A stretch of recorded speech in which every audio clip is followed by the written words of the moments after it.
Good morning दोस्तों। Welcome to PW only IAS.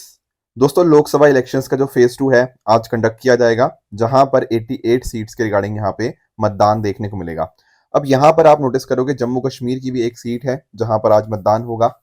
इसके साथ साथ अगर मैं बात करूं ना, तो इंडिया के जो फाइनेंस मिनिस्टर हैं श्रीमती निर्मला सीतारमण जी, उनके द्वारा ये बोला गया है कि इंडिया को ना ग्लोबल रिकवरी से बहुत ज़्यादा फायदा होने वाला है। एक्चुअल में अगर हम बात करें तो आज के समय जो जियोपॉलिटिकल रिस्क है वो धीरे धीरे करते थोड़ा कम हो रहे हैं। Plus at the same time जो बड़ी बड़ी इकोनॉमीज हैं वहां पर भी ग्रोथ थोड़ी पिकअप कर रही है। तो जब इन कंट्रीज के अंदर चीजें अच्छी होंगी उसके साथ ही भारत को भी यहाँ पे फायदा होगा। पर हालांकि हमारी फाइनेंस मिनिस्टर जी के द्वारा ये भी कहा गया है कि जब हम बात करते हैं इन्फ्लेशन की यानी कि महंगाई की, वो थोड़ी सी अभी ज्यादा है। ठीक है ना, इसको और कम किया जा सकता है। हालांकि पिछले महीनों के कंपैरिजन में हमने थोड़ा बढ़िया किया है, बट अभी भी हम यहाँ पे इसको बेहतर कंट्रोल कर सकते हैं।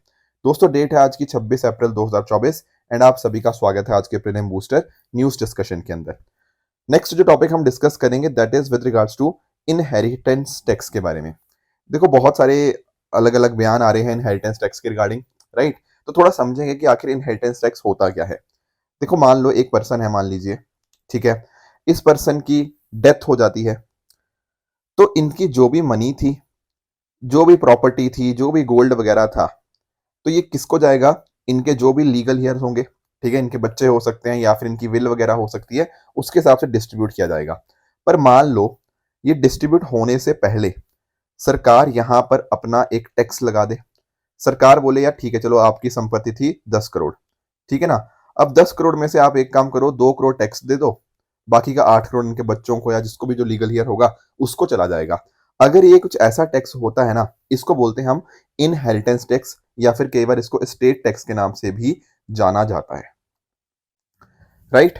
तो ये होता है। तो आप लोग सोचोगे सर इंडिया में कुछ ऐसा है क्या? The answer is no.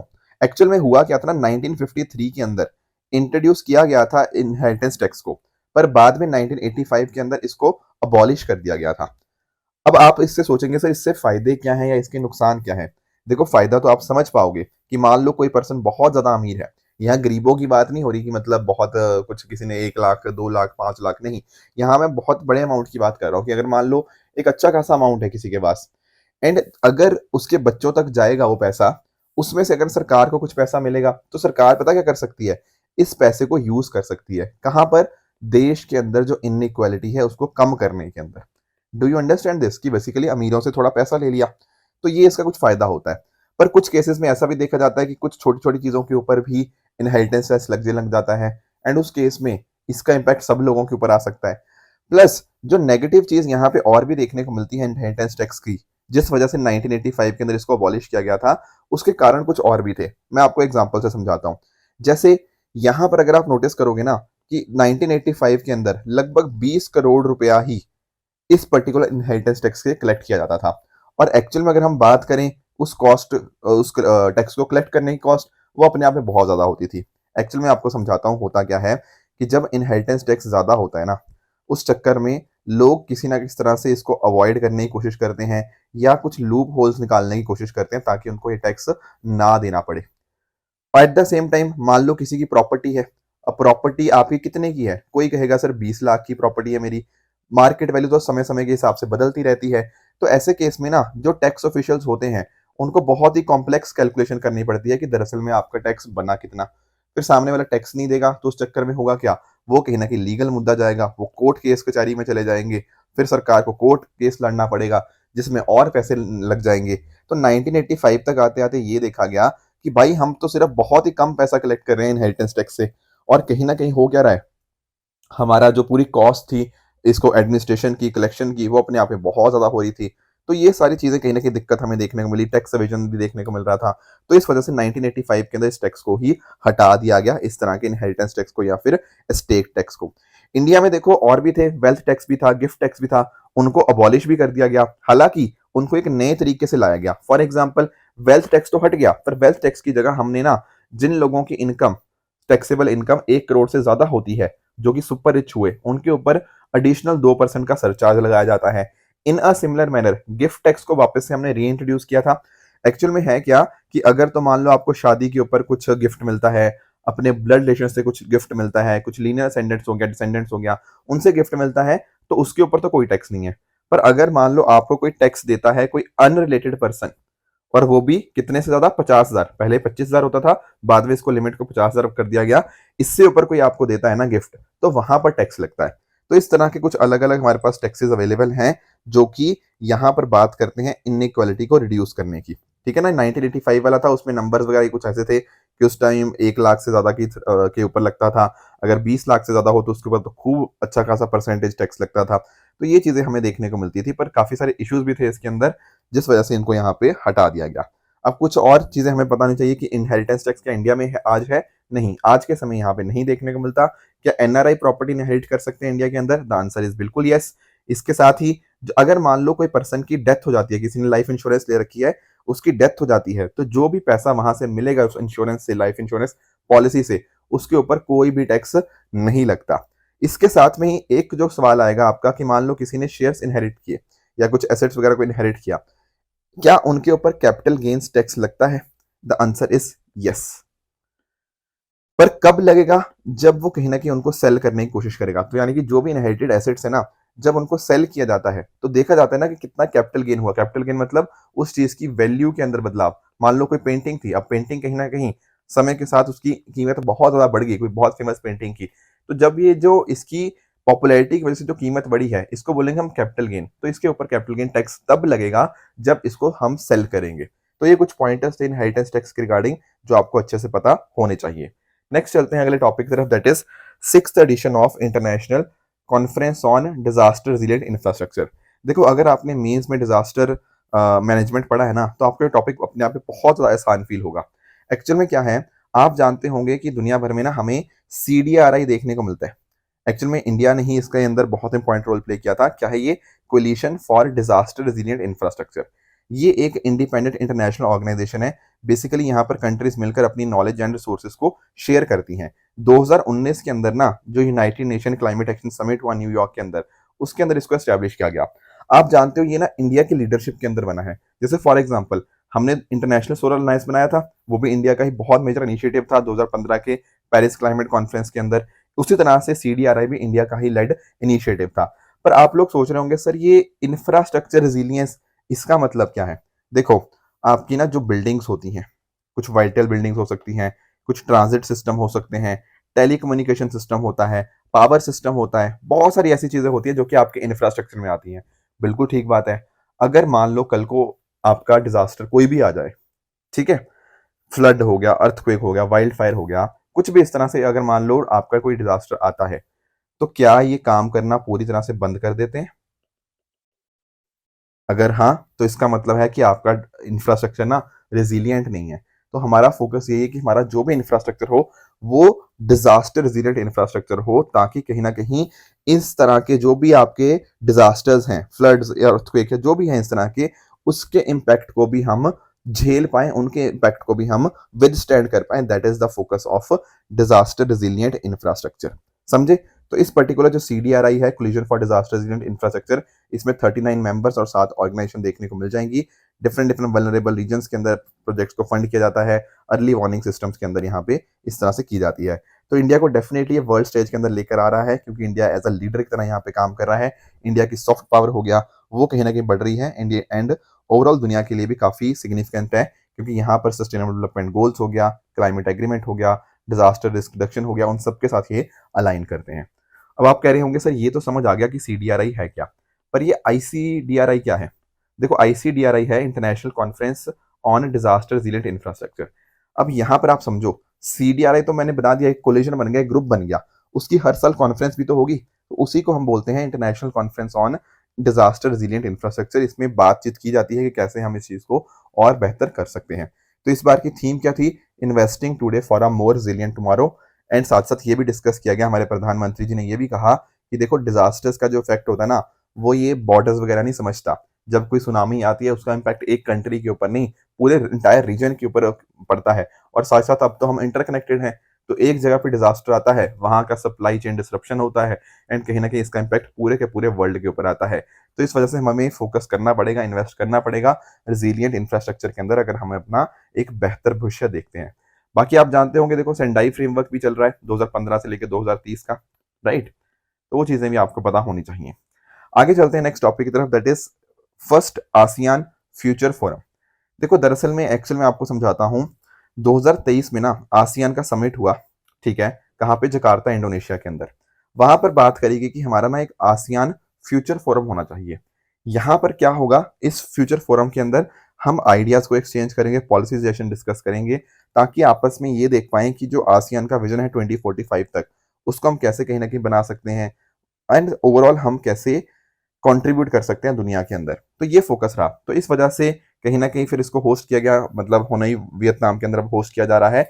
तो इसके अंदर भी ना हमारे जो एक्सटर्नल अफेयर मिनिस्टर्स जी हैं, उन्होंने वर्चुअली यहाँ पे पार्टिसिपेट किया, एंड इस पार्टिसिपेशन के अंदर उन्होंने बात करी कि किस तरह से आसियान फ्यूचर फोरम इंपॉर्टेंट है एंड इंडिया के लिए कैसे ये कहीं ना कहीं कॉन्ट्रीब्यूट करेगा। अगर हम बात करें देखो इंडिया के इंडो पैसिफिक विजन की, तो वहां पर आसियान की अपने आप में बहुत ही सेंट्रल पोजीशन है। इंडिया का जो इंडो पैसिफिक ओशन इनिशिएटिव है and similarly ASEAN outlook on Indo Pacific, ये कहीं ना कहीं दोनों में काफी यहाँ पे कॉपरेशन मिलती है, एंड इंडिया की जो इंडो पैसिफिक स्ट्रेटजी है ना, उसमें आसियान सबसे ज्यादा इंपॉर्टेंट बन जाता है, राइट। इसके अलावा अगर हम बात करें तो जैसे हमारा सागर डॉक्ट्रिन हो गया, security and growth for all in the region, इसी तरह से आसियान इंडिया मैरिटाइम एक्सरसाइज हो गया, ये कहीं ना कहीं इंडिया के रोल को हाईलाइट करते हैं as a net security provider. इसके अलावा इनडायरेक्टली हमने चाइना का भी थोड़ा बात करने की कोशिश करी कि इंडिया हो गया, आसियान हो गया, दोनों कहीं ना कहीं बात करते हैं यूएन क्लॉज की, पर कुछ ऐसी कंट्रीज भी है जो यहाँ पे इसको नहीं मानती, कहीं ना कहीं जो सॉवरेनिटी है, टेरिटोरियल इंटीग्रिटी है, उसके अगेंस्ट जाती हैं, right. Plus at the same time climate change, crimes हो गया, हेल्थ, फूड सिक्योरिटी में इंडिया और आसियान के बीच में जो संबंध है काफी सिमिलर लेवल के ऊपर ही हमें देखने को मिल जाते हैं। बाकी पीपल सेंट्रिक बेनिफिट्स हो गया, उनके लिए इंडिया कहीं ना कहीं तत्पर है। हमारा जो क्वाड इनिशिएटिव देखने को मिलता है, जहाँ पर आपका इंडिया, यूएसए, जापान और ऑस्ट्रेलिया है, ये भी कहीं ना कहीं डिफरेंट डिफरेंट प्रॉस्पेरिटी आसियान के अंदर आए, उसके लिए यहाँ पे काम करता है। साथ में ही एक्सटर्नल अफेयर मिनिस्टर जी के द्वारा ये भी कहा गया कि जब हम बात करते हैं, जैसे कोविड-19 पैंडेमिक आया, तो सप्लाई चेन के ऊपर अचानक से डिस्ट्रप्शंस आ गए। अब हमारा फोकस है कि इंडिया और आसियान मिलकर किस तरह से रेजिलियंट सप्लाई चेन यहाँ पे बना पाए। साथ में ही अगर आप नोटिस करोगे तो इसके अलावा भी हम बहुत सारी चीज़ों में कॉपरेशन करते हैं, जैसे मकॉन्ग गंगा कॉपरेशन, यहाँ पर इंडिया भी है एंड कुछ आसियान की कंट्रीज आपको देखने को मिलती हैं। उसी तरह से जब हम बात करते हैं बिम्स्टेक की, तो आप जानते होंगे जैसे यहाँ पे बिम्स्टेक को तो बोला ही जाता है कि साउथ एशिया और साउथ ईस्ट एशिया के बीच के एक बहुत इंपॉर्टेंट लिंक की तरह काम करता है। बाकी जैसे G20 हुआ लास्ट ईयर इंडिया में, तो इंडिया ने एज G20 प्रेसिडेंट कहीं ना कहीं ग्लोबल साउथ की आवाज को आगे रखा। तो दोनों कंट्रीज इस डायरेक्शन में भी, मतलब दोनों, इंडिया भी और आसियान भी, दोनों काफी हद तक साथ में इस मुद्दे के ऊपर भी आ जाते हैं। नेक्स्ट हमारा टॉपिक है dragon fly mission by NASA. देखो नासा ने बात की है कि जो सैटर्न का सबसे बड़ा मून है ना, टाइटन, उसके ऊपर 2028 में हम लॉन्च करेंगे क्या, ड्रैगन फ्लाई मिशन, ठीक है। तो 2028 में इसको लॉन्च किया जाएगा बाय नासा। पहली बार आप देखोगे कि नासा ना एक व्हीकल को लेके जाएगा फॉर साइंस पर्पसेस किसी दूसरे प्लैनेटरी बॉडी के ऊपर। देखो यहाँ पर पहले तो आप समझो टाइटन के बारे में, तो टाइटन है सैटर्न का मून, ठीक है। और अगर हम बात करते हैं देखो हमारे सोलर सिस्टम की, तो आप जानते होंगे सोलर सिस्टम के अंदर जो सबसे बड़ा मून है दैट इज गैनीमेड। और ये गैनीमेड किसका मून है, ये सर हमें देखने को मिलता है जुपिटर का। अगर रेगुलर होना प्रीलिम बूस्टर के साथ, तो थोड़े दिन पहले मैंने इसके बारे में भी आपको बताया था। तो सबसे बड़ा मून तो सर जुपिटर का गैनीमेड है। उसके बाद सोलर सिस्टम के अंदर सबसे बड़ा मून आता है टाइटन, जो किसका है, सैटर्न का।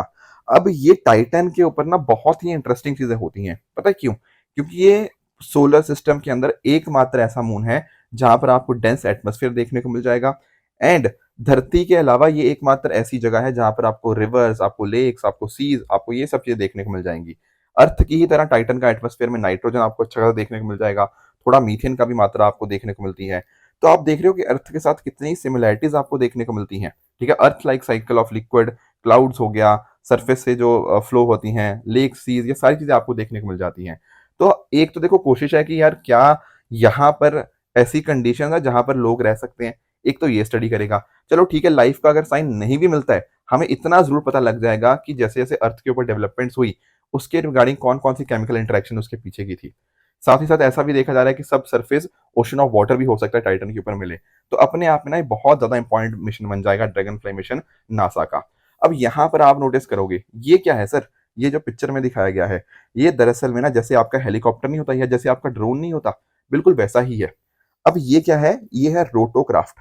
और यहाँ पर आप समझे ना, यहाँ पर आप देखना, इसके अगर आप पिक्चर में पंख देख पा रहे हो, जैसे ड्रोन के नहीं होते, यहाँ पर एक ये, दो, तीन, चार, चार इधर और चार आपको इधर देखने को मिल जाएंगे। तो जब चार होते हैं ना, उसको बोलते हैं हम क्वाड कॉप्टर। क्वाड का मतलब ही चार होता है, पर यहाँ पर तो सर चार दो दो जगह पे है, तो एक्चुअली में इसको बोलते हैं हम dual quadcopter dragonfly rotorcraft. क्या बोलते हैं इसको? Dual quadcopter dragonfly rotorcraft. ये कार के साइज के जितना है, इसको बिल्ड किया गया है एंड अकॉर्डिंगली ये टाइटन पहुंचेगा 2034 के अंदर। लॉन्च कब करेंगे सर? लॉन्च करेंगे 2028 के अंदर, पहुंचेगा 2034 के अंदर। समझना इस बात को। तो नासा इसको बिल्ड कर रहा है John Hopkins applied physics laboratory के अंदर। ठीक है ना? तो जैसा मैं आपको कह रहा था, ड्रोन्स की तरह है, 8 रोटर्स आपको देखने को मिल जाता है, 4 एक साइड 4 दूसरी side. Tens of kilometre Titan के ऊपर ये 1 घंटे में यहाँ पे कवर करेगा। ठीक है ना? डिफरेंट डिफरेंट लोकेशंस के ऊपर जाएगा, वहां पे टाइटन के ऊपर एंड डिफरेंट डिफरेंट एक्सपेरिमेंट्स करेगा। ध्यान रखने वाली बात ये है कि ये कि रेडियो आइसोटोप पावर सिस्टम का यूज करेगा। एक्चुअल में क्या है, टाइटन के ऊपर एटमॉस्फेयर काफी हेजी है, जिस वजह से सोलर पावर को ये यूज नहीं कर पाएगा। इस वजह से रेडियो आइसोटोप पावर सिस्टम का यहाँ पे हम यूज करेंगे, जैसा कि क्यूरियोसिटी रोवर ऑन मार्स के द्वारा किया भी गया था। तो ये कुछ पॉइंटर्स थे ड्रैगन फ्लाई मिशन नासा के बारे में जो आपको जानने चाहिए। नेक्स्ट हमारा टॉपिक है एक बिल्कुल छोटा सा, डाइवर्सिटी वीजा।